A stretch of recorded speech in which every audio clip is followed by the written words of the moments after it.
یک قصه افسانه‌ای برای شما تعریف کنم.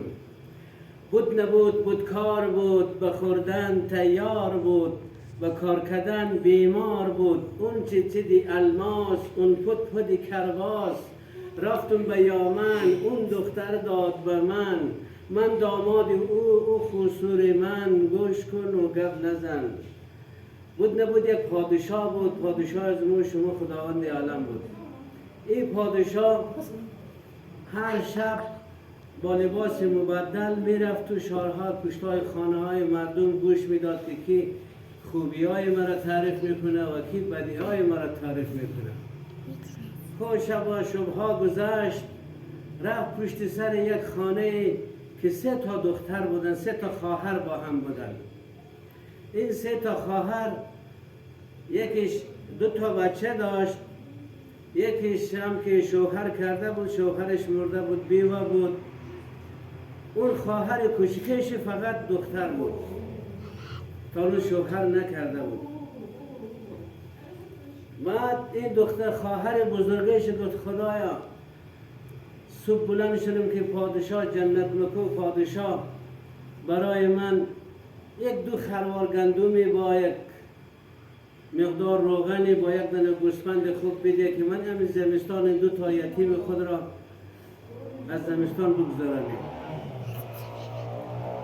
بعد این خواهر وسطیش گفت ای بابا تو چی از پادشاه خواستی؟ من از پادشاه میخوام که پادشاه برای من یک اسب خوب بده، 4000 پول برای من بده که برم کربلا و مکه و اونجا زیارت کنم و برگردم. بعد خواهر کوچکش گفت بابا اشتباه کردین دوتای شما. من از خدای خود میخواهم که پادشاه کفشای ما را زیر پای ما بذاره. بعد این پادشاه پشت در اینه که شنید، بعد از اینجا رفت دیگه پشت در کسی دیگه نرفت، اومد خانه آمد. این تا صبح دیگه هی با خودش پیچید. این خواهر کوچکه چرا اینجوری گفت که پادشاه جنت مکو پادشاه بیاید کفشای ما را زیر پای ما بذاره که من پاک کنم. اینقدر مقام این بالایه. بعد صبح میشه، صبح یک چند تا از سربازای خود میفرسته گفته برو فلانه کوچه 3 تا خواهر هست اونا را بیار نزد من. بعد سربازا آمدن این 3 تا خواهر از خونهش کشیدن بیرون. گفت بیا پادشاه کاری داره. اینا را آورد نزد پادشاه. پادشاه گفت خب دختران دیشب با هم چی صحبت داشتیم؟ اینا بیچاره یادشون رفته بود. گفت پادشاه صاحب ما هیچی نگفتیم. گفت نه چیزایی گفتیم. گفت نه خدا یادمون نیست که ما حالا چی گفتیم چی نگفتیم. گفت چرا با خواهر بزرگش گفت چرا شما گفتین حالا یک دانه گوسفند بدیا و نمیدونم یک مقدار گندم و روغن بدیا؟ گفت ها گفت پادشاه صاحب حالا یادم اومد.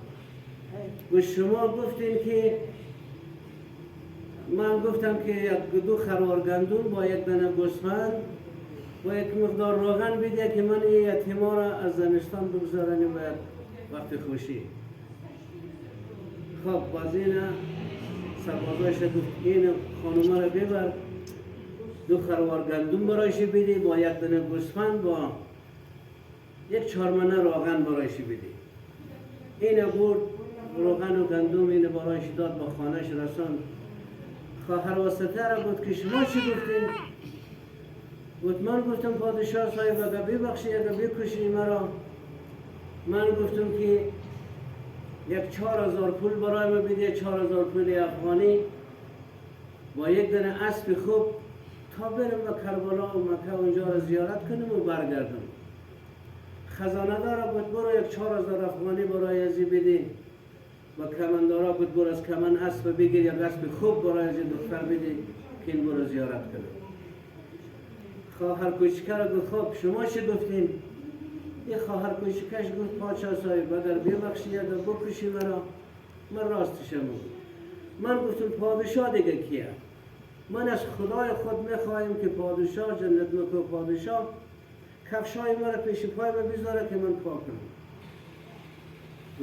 گفت چرا این حرف زدی؟ گفت خب از خدا خواستیم دیگه اینو. حالا اگه جرم اگه گناه هرچی هست.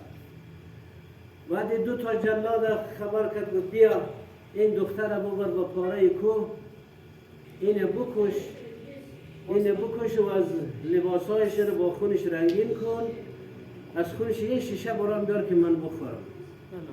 باشه؟